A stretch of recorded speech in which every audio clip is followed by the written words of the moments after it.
You're listening ad-free on Amazon Music.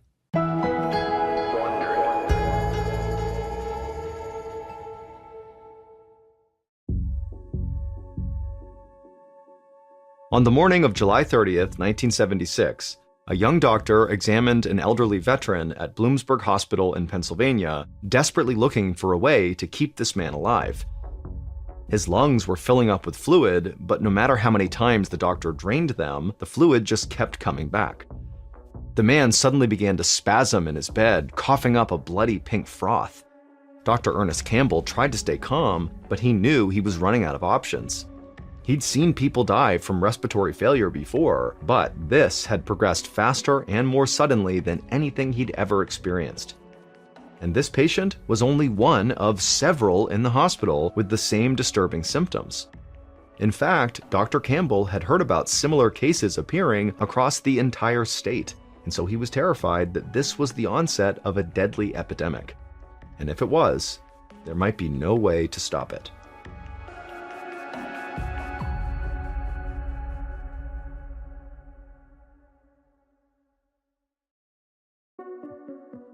From Ballin Studios and Wondery, I'm Mr. Ballin, and this is MrBallen's Medical Mysteries, where every week we will explore a new baffling mystery originating from the one place we all can't escape, our own bodies. If you like today's story, please gift the follow button an all-expenses paid vacation, but be sure you book them in a hotel that is known for having bedbugs.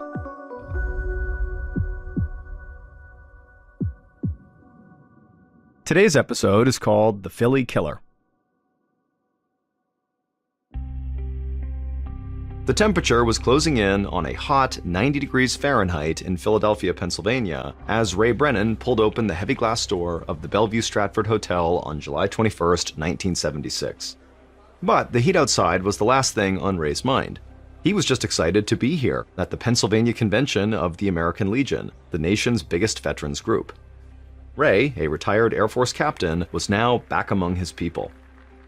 Ray was 61 years old, and he had never married, but in some ways, he was married to the Air Force. His career spanned more than 2 decades, from the eve of World War II until 1960, when heart troubles forced him to retire. He never saw combat, but he helped save lives by running hospitals for wounded airmen in the Korean War. Ray walked a little taller when he was at these conventions. He knew that to an outsider, this gathering of more than 4,000 Legionnaires might look like a bunch of older men and women with graying hair, a lot of them wearing uniforms that didn't fit quite as well as they used to. But Ray knew that the people in the huge marble lobby in front of him were the everyday heroes who had risked their lives serving their country from World War II to the Vietnam War. And Ray was one of them. To all these veterans, he was Captain Ray Brennan, bookkeeper for American Legion Post Number 42, in Towanda, Pennsylvania. As Ray straightened his shoulders and began his first round of handshakes with old friends, he felt a twinge of regret. Ray knew that if he had not had that second heart attack in 1960, he'd still be on active military duty until mandatory retirement at 64 years old. Still trim and fit, Ray was sure he still had what it took to wear the uniform. But Ray gave himself a shake to snap out of it. He knew he had a good life. Even his years out of the military were not so bad. A passionate seashell collector, Ray had been asked by the Smithsonian Institution to help organize the National Shell Collection. He even got a seashell named after him. And anyway, Ray had been looking forward to this convention for months, and now that he was actually here, he didn't want to waste time regretting the past. For the next 3 days, Ray had a great time, telling stories, listening to speeches, and catching up with people he loved over dinner and drinks. Then, on July 24th, he made the 180-mile drive back home to Towanda, a town of 3,000 people near the New York border. 2 days after he had returned from the convention, Ray was sitting in his kitchen, still talking about the convention to his sister, Maisie Travis, when suddenly, Ray stopped talking mid-sentence and clutched his chest. He had the shooting pain that felt almost like it was burning, and it left Ray breathless and struggling to keep from falling out of his chair. His sister, Maisie, dropped her newspaper and grabbed her brother by the arm to steady him, and she said she would call Ray's doctor right away. But Ray really didn't want the help. He was terrified of having another heart attack, but this pain, it just felt different. It felt like his heart was just racing. He was sure it would just pass. Shuffling slowly into the living room, Ray collapsed into his favorite armchair, and he told his sister that he was just worn out from all the socializing and eating too much rich food and staying up too late swapping war stories, and that he really just needed to close his eyes and let this thing pass. And before long, Ray fell asleep. But when he woke up from his nap, Maisie could tell that Ray was worse, not better. His face was pale and it was getting harder for him to breathe. By the afternoon, he was literally gasping for breath, which really frightened Maisie. So Maisie sat down next to him in his armchair and insisted that he go to a hospital. Ray still hated the idea, but his breathing was getting so labored that he was getting scared too, and so he reluctantly agreed. They slowly walked out to her car, and then after getting inside, Maisie drove him to a hospital in the next town over. When they arrived, a nurse immediately placed an oxygen mask over Ray's nose and mouth. Then she took his temperature and saw that he was running a fever of 102 degrees Fahrenheit. The nurse helped Ray onto a gurney and wheeled him into the emergency room for more tests, which would include chest x-rays. Ray felt grateful that he could just lie down. A little while later, Maisie stood at Ray's bedside and held his hand as an emergency room doctor walked in with a very concerned look on his face. The x-ray they had taken showed that Ray had a dangerous buildup of fluid in his lungs. That's why Ray was gasping for breath. The doctor asked Maisie to please step out for a moment, and then once she had, the doctor told Ray that he was going to drain the fluid in his lungs himself.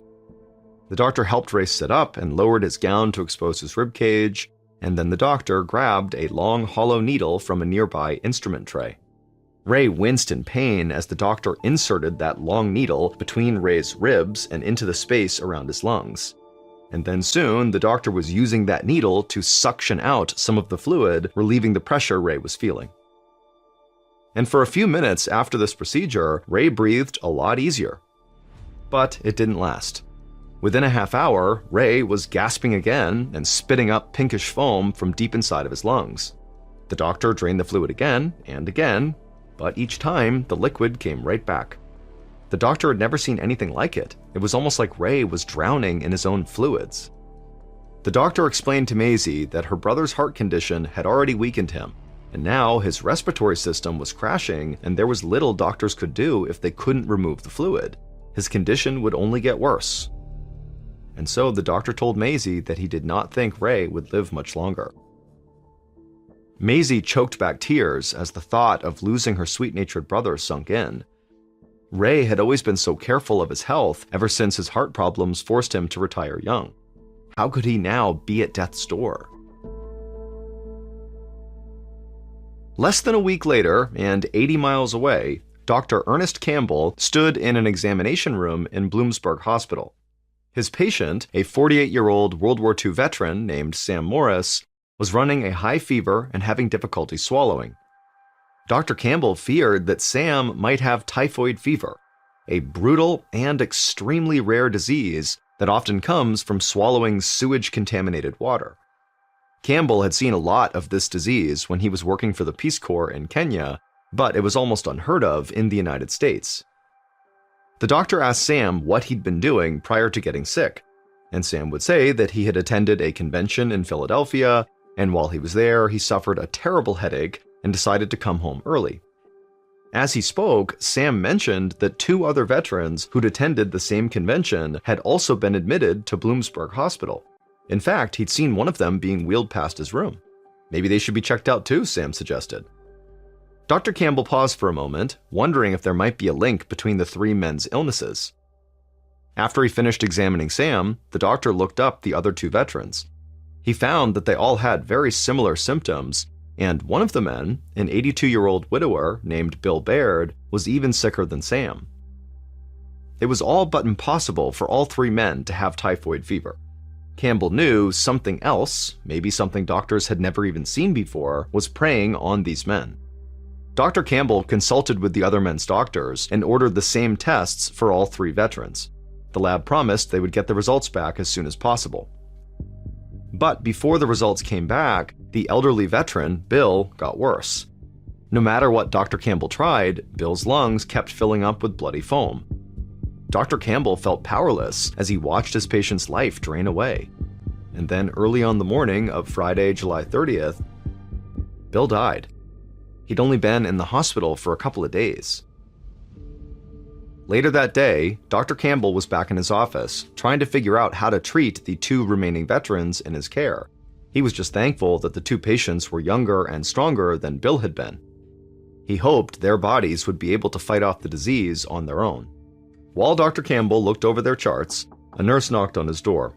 She had the veterans' test results. Dr. Campbell eagerly grabbed them from her, desperate for any indication of what he was fighting. But as he looked the results over, Dr. Campbell's hope drained away. The results were inconclusive. There was nothing telling him how he could treat this mystery disease. Dr. Campbell realized he was not capable of tackling this disease on his own. Whatever had infected the veterans was extremely deadly. If it was contagious, it could be the start of a massive epidemic. He put down the test results, then picked up the phone and quickly dialed the number for the federal health authorities. He knew he had to get through and tell someone before this situation got even worse. Dr. Campbell had barely put the phone down before the news media began to hear rumors about a mysterious disease that seemed to be striking veterans who attended this American Legion conference in Philadelphia. The COVID pandemic was decades in the future, but even then the public was anxious about the possibility of a disease that could spread wildly, potentially killing millions of people. The Chicago Tribune newspaper compared this Philadelphia outbreak to a popular movie at the time, The Andromeda Strain, that imagines a disease from outer space that comes to a small town on Earth and sets off a tidal wave of sickness and death. And so after that news story broke, doctors all across the country started getting all these calls from patients reporting respiratory symptoms and wondering if they too had the mystery disease.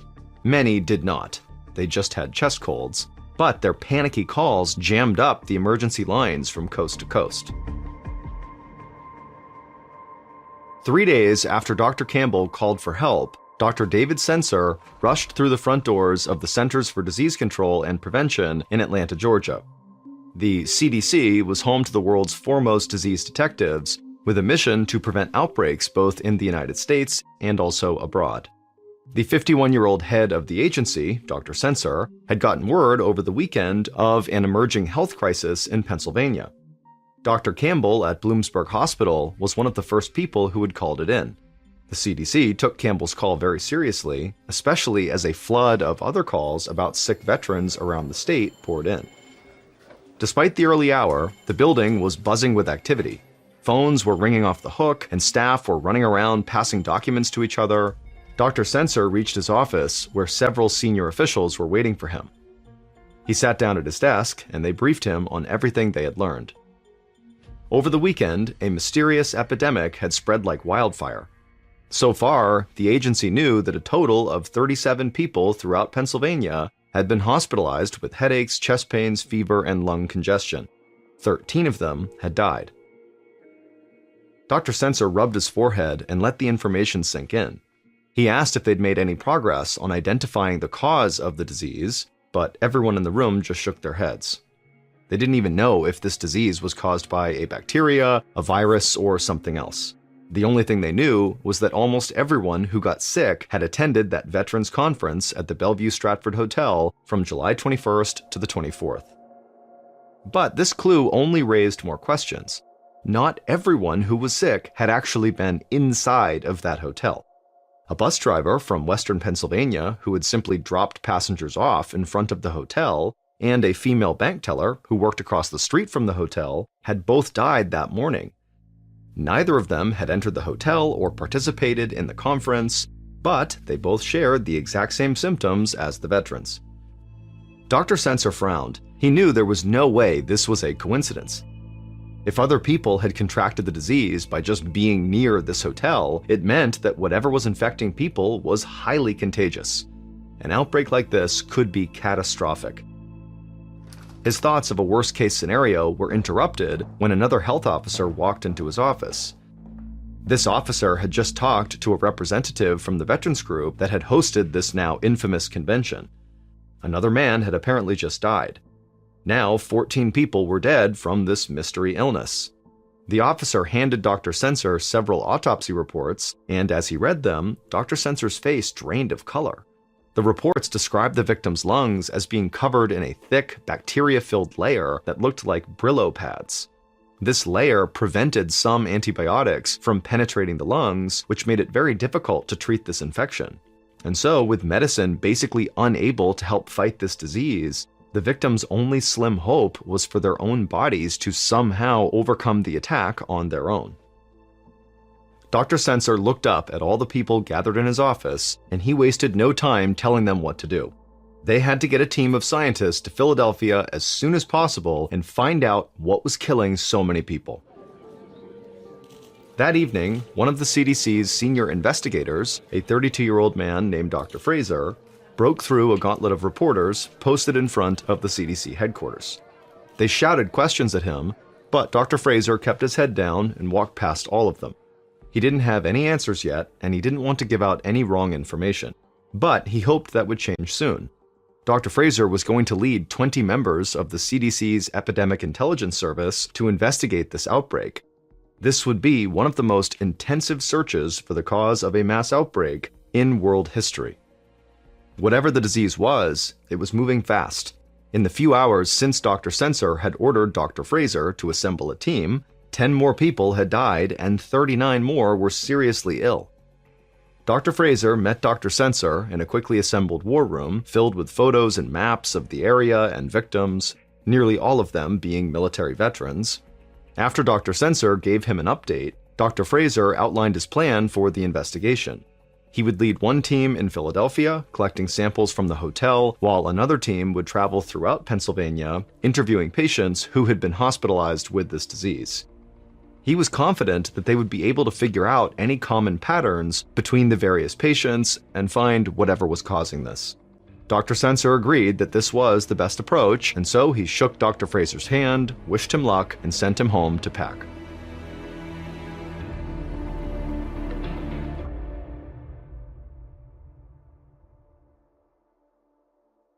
The next day, Dr. Fraser and his team of investigators wore gloves and protective masks as they entered the grand lobby of the Bellevue Stratford Hotel. Just 2 weeks earlier, it had been packed with veterans and their families. Today, it was nearly empty, except for a few startled-looking staff members. Dr. Fraser figured that nobody wanted to stay at this hotel until the cause of the outbreak was identified. The investigators' footsteps rang out on the marble floor as they walked to the reception desk and explained their mission: to gather physical evidence inside of this hotel that could be tested for the disease. The team went to work. Dr. Fraser instructed them to gather samples from every surface and object in the hotel. Then he reached into his satchel and pulled out a small plastic test tube. He unscrewed the top, which held a cotton swab soaked in a special solution. He carefully rubbed the swab on the reception desk and then placed it back into the test tube and labeled it. He wasn't going to overlook anything. Throughout the lobby, the EIS investigators were doing the same thing. One of them was on his hands and knees, painstakingly swabbing different sections of carpet. Another woman pulled off air conditioning grates to check the vents. Once they were done in the lobby, Dr. Fraser and his team went through every location in the hotel that had been used by the veterans during this convention. They swabbed door handles, elevator buttons, and furniture. They moved through the hotel's kitchens and bars, swiping the insides of water pitchers, coffee pots, and silverware. They collected bits of food and the ashes from the bottom of ashtrays. And then several hours later, Dr. Fraser led a team up to the roof of the hotel, 20 stories above the city. The hot August sun beat down on all of them as they scraped up bird droppings next to a large cooling tank. Dr. Fraser thought that sick pigeons might have carried the virus and maybe somehow transmitted it to the veterans, and so that's why they had to check the droppings. A little while later, the team was relieved to return to the cool lobby of the hotel. They sealed their samples in a container to be sent back to the laboratory for examination. The answer to what caused the deadly disease had to be somewhere inside one of those test tubes. Once the samples were collected, they were sent straight to the CDC's lab in Atlanta. Dr. Sensor had assembled some of the country's best scientists to test them for every disease imaginable. One of those scientists was a young microbiologist named Joseph McDade. Dr. McDade specialized in animal-borne illnesses, and it was his job to test for rare diseases such as Q fever, which could be transmitted from farm animals like goats, sheep, and cattle. So far, there wasn't any evidence that the veterans had interacted with any of those animals, but Dr. Sensor didn't want to take any chances. Unfortunately, Dr. McDade couldn't just look at the samples under a microscope and see if the bacteria that caused Q fever was present. There would be too many other microscopic organisms present. Instead, he had to isolate the bacteria and get a big enough sample to examine. It was an absurdly drawn-out process. First, Dr. McDade had to take lung tissue from someone who died from the mystery disease, inject it into the abdomen of a guinea pig, and then wait for 2 weeks. If the animal developed a fever, that likely meant it had Q fever. Dr. McDade thought Q fever was a long shot, but he agreed with Dr. Sensor that it was important to rule out every possible disease. So he went ahead and started the testing process. And much to his surprise, the guinea pig did come down with a fever, but it came down with it after only 2 days, which meant this disease wasn't Q fever, it was something worse. But when he looked at the samples under the microscope, Dr. McDade saw nothing. Except for a few scattered bacteria, the sample was completely clean. Just to be sure, he repeated the process, testing for other types of bacteria, but nothing showed up. Dr. McDade assumed that whatever was causing the guinea pig's fever was not a bacteria, but figuring out what it really was landed outside of his expertise. And so he passed along his results to Dr. Sensor, hoping someone else could make more sense of it. If they didn't, he wasn't sure how they'd solve the deadly infection. But over the next few weeks, no answer emerged. On August 20th, 1976, so almost 3 weeks after the first cases of this mystery disease were reported, CDC head Dr. Sensor sat in his office in Atlanta. He looked at the inconclusive test results that were spread across his desk. Despite the CDC's best efforts, they weren't any closer to solving this mystery. Dr. Sensor had other teams scour over Dr. McDade's guinea pig's bacteria samples, but nothing out of the ordinary had appeared. David Fraser's samples from the Bellevue Stratford Hotel had also revealed nothing, and they had conducted extensive interviews with patients to check for commonalities, but those interviews had not offered any new clues either. Although they'd been able to rule out certain diseases like typhoid, the plague, and miscellaneous viruses, they were no closer to figuring out what was causing this outbreak. Aside from a few bacteria that naturally occurred in the environment, they had found no evidence of anything unusual. And in the meantime, people kept getting sick. All told, 226 people had been infected by this mystery disease, and the death toll had now climbed to 34. The public was getting more scared by the day. An assistant brought in a stack of newspapers and magazines. Dr. Sensor groaned when he saw the headlines. An article from Time magazine called the disease, quote, "the Philadelphia killer," end quote. The CDC's inability to provide an answer to the terrifying illness only fueled people's fears, and some began to turn to conspiracy theories. Dr. Sensor eyed the thick stack of pink messages on his desk. The CDC had been flooded with calls ever since the investigation began. People from all over the country phoned in with questions, tips, and general panic. Some wondered if it was an attack from a foreign adversary. Even the FBI had called. While there was no sign it was an act of bioterrorism, it couldn't be completely ruled out either, and that made people nervous. Dr. Sensor couldn't blame them. But after launching the largest medical field investigation in its history, they had hit a brick wall. There were no more samples to test, either from the hotel or from sick patients. David Fraser's team in Philadelphia had done everything they could to investigate the outbreak. The only silver lining was that the number of people becoming ill had abruptly stopped, which meant this mystery illness was not transmissible from person to person, and so the general population was not in any danger of a massive pandemic. But Dr. Sensor didn't take much comfort from that. Without knowing what was behind this disease, there'd be no way to stop it if it happened again. Still, he was out of ideas. Dr. Sensor let out a deep breath and picked up the phone to call Dr. Fraser. It was now, unfortunately, time to call off the investigation.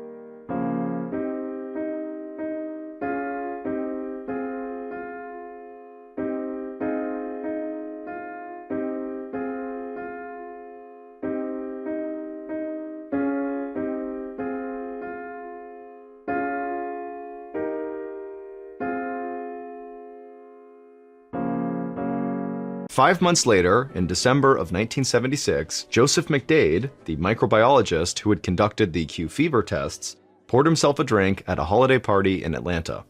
Dr. McDade was ready for the year to end. The past few months had been deeply frustrating. Ever since the investigation had been called off in August, Dr. McDade and his colleagues at the CDC had been under severe scrutiny. The head of the CDC, Dr. David Sensor, had even been accused by Congress of running a sloppy investigation. Public confidence in the health organization was at an all-time low, and Dr. McDade didn't know how they could get anyone to trust them again. As Dr. McDade chatted with some friends, someone tapped him so hard on the shoulder that he almost spilled his drink. Dr. McDade turned around and saw that it was one of his neighbors. The man was red in the face and he was holding a glass of whiskey in his hand, and so Dr. McDade could tell, this guy was drunk. But before he could say anything, the neighbor jabbed Dr. McDade in the chest with his other finger and said he knew Dr. McDade worked for the CDC. Then the neighbor ranted about how badly the CDC had failed the American people, and that people like him, Dr. McDade, were why the Philly killer had claimed so many lives. Dr. McDade took a step back, totally stunned, and then before he could respond, the neighbor had turned and walked away. Dr. McDade turned back around to his friends, but he couldn't focus on the conversation anymore. He wasn't angry at the confrontation. The man had been harsh, but he was right. Dr. McDade felt an overwhelming sense of failure for not being able to help crack the case. For the rest of the week, that feeling of failure stayed with Dr. McDade until he couldn't take it anymore. One day during the week between Christmas and New Year's, Dr. McDade headed to his lab at the CDC. No one else was there. Dr. McDade stood alone in a dark room surrounded by lab tables and microscopes. A string of blinking lights on the ceiling and a half-empty gift basket were the only reminders that it was the holidays. Dr. McDade wanted to look at the tissue samples again from Philadelphia just to kind of clear his conscience and make sure he didn't miss anything. So he pulled out the samples that he'd tested back in August and he slid them one by one under the lens of his microscope. And once again, they were completely clean, except for a few stray bacteria shaped like little rods. Over the summer, he'd assumed these stray bacteria had accidentally gotten mixed into the samples. It was impossible to avoid some level of contamination. Now, Dr. McDade wasn't so sure and wondered if there was more to them. He grabbed a few more slides from deep storage that he hadn't examined before, but they all looked the same. There were just a few rod-shaped bacteria floating around in each sample. But then, Dr. McDade examined one last slide from the lung tissue of a deceased veteran, and when he looked at it, he saw something that shocked him to his core. There weren't just a few of the rod-shaped bacteria. There was a giant cluster of them, far too many to be random contaminants. The answer had been in front of him the entire time. These little rod-shaped bacteria that he had written off had caused the outbreak. But before he could tell anyone, he had to be 100% sure he was right. So Dr. McDade grabbed more slides from the freezer and started running more tests. 2 weeks later, in January of 1977, Dr. Sensor sat in his office, eager to hear what Joseph McDade had apparently discovered during the holiday break. And Dr. McDade would announce that he had identified the actual organism responsible for the outbreak. He described his findings to Dr. Sensor, who was totally stunned. They had tested for every disease they could think of, but even the CDC's top minds could never have guessed it would be something like this. Dr. Sensor agreed that Dr. McDade's discovery was a significant breakthrough, but they needed to gather more samples from the Bellevue Stratford Hotel just to be certain. And so, a few days later, Dr. Sensor sent out one more team of medical detectives to Philadelphia. And during this search, the crew went straight to the roof of the hotel, and there they took a sample from a very specific area. And there, on a cold winter day 6 months after it first started, the mystery was finally solved.